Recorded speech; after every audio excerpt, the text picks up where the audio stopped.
So, I'm out on my rounds. All this an adventure, because you never know what you're going to get when that door opens. Well, it turned out it was this young lass. She'd reported a leaky tap in the bathroom. Aye. Well, it took me a moment to get me bearings, you know. Every house has its own particular vibe, its own unique smell.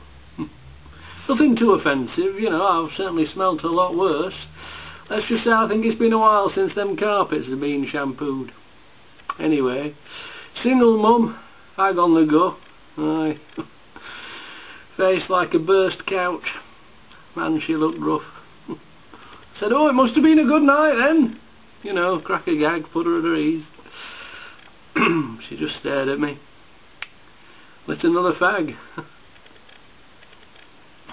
To be honest with you, I think she was struggling. Not that you ever said that, no, I mean it's not your place, but, well, you get a nose for these things, you know. Ashtrays full, dirty dinner plates, clothes strewn about the place, and whatever were in that mug, well, it were breathing. Any road up, she led me to the bathroom and left me to it. Well, 5 minutes later and job's a good one. And as I'm coming out, I couldn't help noticing that bedroom door opposite's wide open. Now, I don't usually do this. I don't. It's not my style. But for some reason that day I couldn't resist taking a peek. I know I shouldn't, but human nature. Anyway, it was kiddies' room. At least I think it were. A small single bed in there. A little cot that looked like it had been through wars. And what struck me as odd were there were no toys in there. Not one. Just more clothes strewn about the place, and in the corner of this room there were a pile of dirty nappies, you know, most of which hadn't even been bagged up. And then in the middle of all this there was this little pink dummy.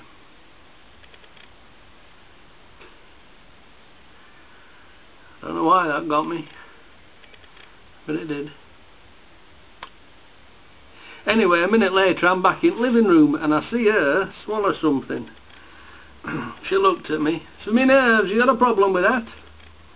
"Oh no, nerves is it? Oh, I'm sorry to hear that last night." I was just about to get my stuff and go when suddenly she were in floods. Proper breaking her heart in front of me. Didn't know where to put myself. Turns out, you see, she was under the doctor for nervous exhaustion. Aye, 2 kids, no support. Something about, well, he'd done a runner, you see, but everything were under his name, so she were having problems with social. Aye, so she was struggling to feed herself, let alone them kiddies.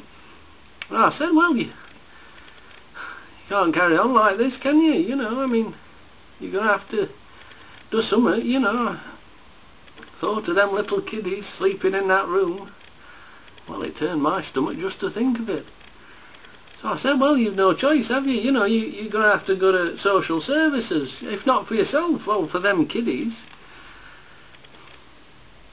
Well, the more I pushed it, the more hysterical she became. You ever seen somebody go to pieces in front of you? I mean proper to pieces. And next thing I know, this young girl, she got down on her hands and knees and she begged me not to say anything. Them kids are all she's got, she said. No family round here, no friends, nothing.